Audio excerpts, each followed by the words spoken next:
नमस्कार मित्रमैत्रिणींनो, आज आपण बघणार आहोत वृश्चिक राशीबद्दल काही विशेष माहिती. हे वर्ष या राशीसाठी नातेसंबंधाच्या दृष्टीने अत्यंत निर्णायक ठरणार आहे.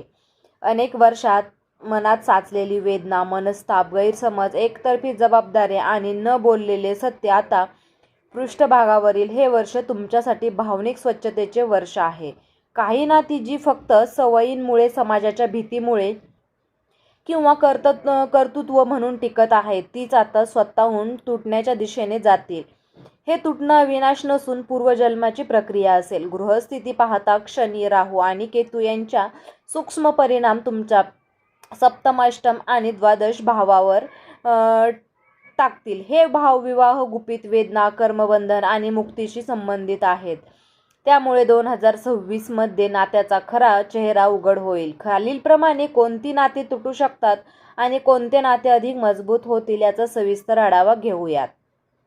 त्यातील 1 नंबर नातं आहे वैवाहिक नातं. पती पत्नी संबंध. 2026 मध्ये या राशीच्या सप्तम भावावर पडणारा सूक्ष्म ग्रह प्रभाव तुमच्या वैवाहिक नात्याचा पाया हलवू शकतो. ज्यांना त्यात वर्ष संवादाचा अभाव आहे, जिथे प्रेमापेक्षा जबाबदारी आणि समाजाची भीती जास्त आहे, त्या नात्यात अचानक तणाव वाढू शकतो.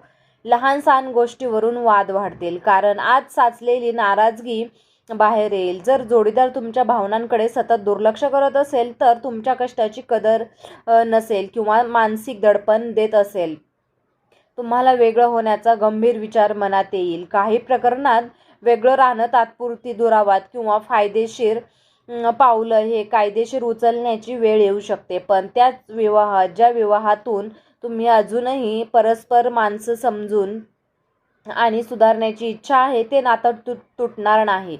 उलट या कठीण काळात संवाद वाढेल, गैरसमज दूर होतील आणि नातं नव्याने फुलेल. नंबर 2 आहे प्रेम संबंध म्हणजेच लव्ह रिलेशनशिप.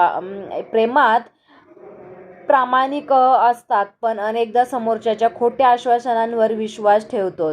2026 मध्ये तुम्हाला समोरचा खरा स्वभाव दिसेल. लपलेली नाती, दुहेरी वागणूक किंवा तुमचा वापर करून घेतला जात आहे हे स्पष्ट होईल. अचानक सत्य समोर आल्यामुळे भावनिक धक्का बसू शकतो.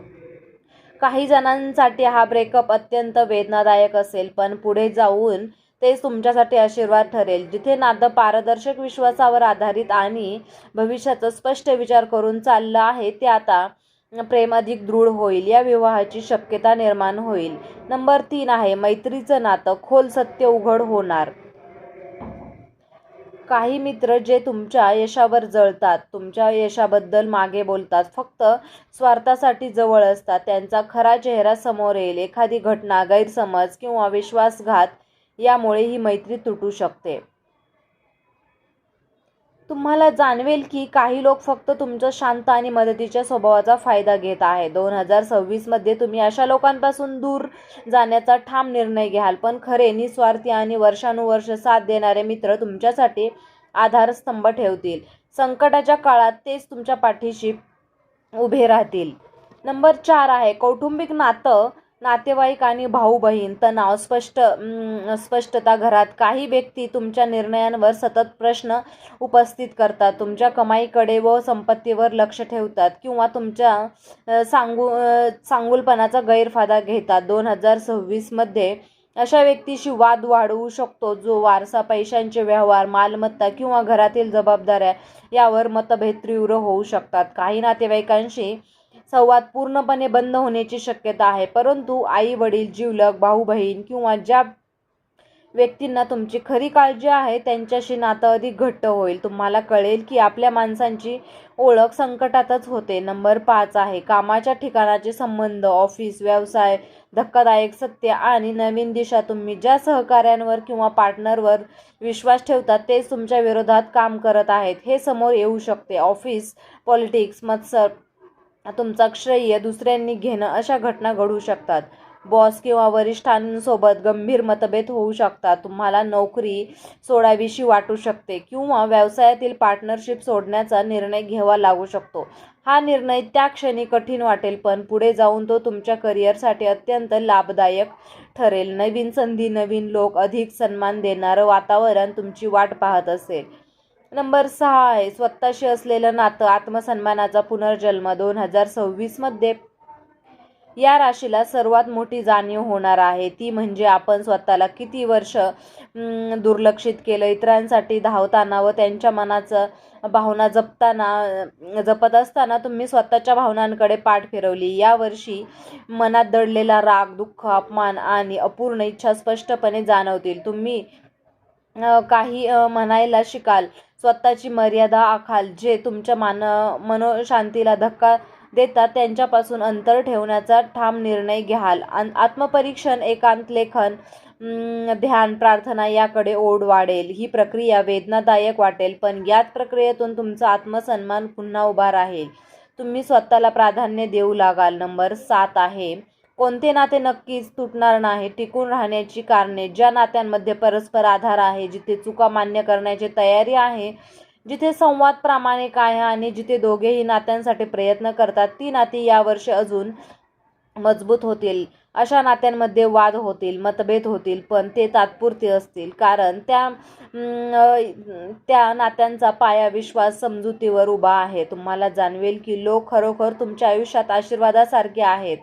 त्यांचे साथ या कठीण काळासाठी तुमच्यासाठी आधार बनेल. नंबर 8 आहे कोणती नाती नक्की तुटण्याच्या मार्गावर आहेत. स्पष्ट संकेत. जिथे तुम्हाला कायम गृहीत धरलं जातं, जिथे तुम्हाला भावनांची किंमत नाहीत, जिथे तुम्हाला दोष दिला जातो पण तुमचं ऐकलं जात नाही, अशी नाते 2026 मध्ये टिकणं कठीण आहे. जिथे खोटेपणा, स्वार्थ, मानसिक त्रास, अपमान किंवा सततची दुर्लक्ष आहे, जिथे तुम्ही स्वतःहून दूर जाण्याचा निर्णय घ्याल.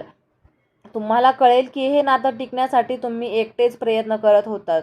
जेव्हा प्रयत्न एकतर्फे असतात तेव्हा नातं तुटतं, अपरिहार्य ठरतं. नंबर 9 आहे या तुटण्यामागचा दैवी हेतू, कर्मबंधनातून मुक्ती. 2026 मध्ये घडणारी प्रत्येक घटना ही केवळ योगायोग नसून कर्मफळाची प्रक्रिया आहे. काही लोक तुमच्या आयुष्यात फक्त शिकवण देण्यासाठी आले होते. त्याची भूमिका संपत असते, दूर होत असते. तुटणं आणि तुम्हाला पुढील आयुष्यासाठी तयार करेल. तुमच्यावर असलेले भावनिक ओझं कमी होईल. तुम्ही हलके, मोकळे व स्पष्ट मनाने पुढे जाल. 2026 मध्ये तुमच्या आयुष्यात अधिक शांतता, समाधान आणि येण्याची प्रक्रिया या वर्षात सुरू होईल. नंबर 10 आहे काय करावे, योग्य पावले आणि उपाय. भावनिक क्षणी घाईघाईने निर्णय घेऊ नका. प्रत्येक गोष्ट शांतपणे विचार करा. संवाद टाळू नका, पण जिथे अपमान आहे तिथे शांत राहू नका. दररोज थोडा वेळ स्वतःसाठी द्या. या राशीसाठी या नात्यांचा वादळ येणार आहे, पण हे वादळ तुमचं आयुष्य उद्ध्वस्त करण्यासाठी नाही तर स्वच्छ करण्यासाठी आहे. ही नाती तुटली, पण त्या जागी अधिक सुंदर, प्रामाणिक आणि आनंद देणारी नाती तुमच्या आयुष्यात येते. हे तुटणं म्हणजे अंत नाही, ही नव्या अध्यायाची सुरुवात आहे. तर मित्रांनो, तुम्हाला हा व्हिडिओ कसा वाटला? व्हिडिओ जर आवडला असेल तर व्हिडिओला लाईक करा, चॅनलला सबस्क्राईब करा आणि हा व्हिडिओ तुम्ही शेवटपर्यंत पाहिल्याबद्दल तुम्हा सर्वांचे मनापासून खूप खूप धन्यवाद. श्री स्वामी समर्थ. जय जय स्वामी समर्थ.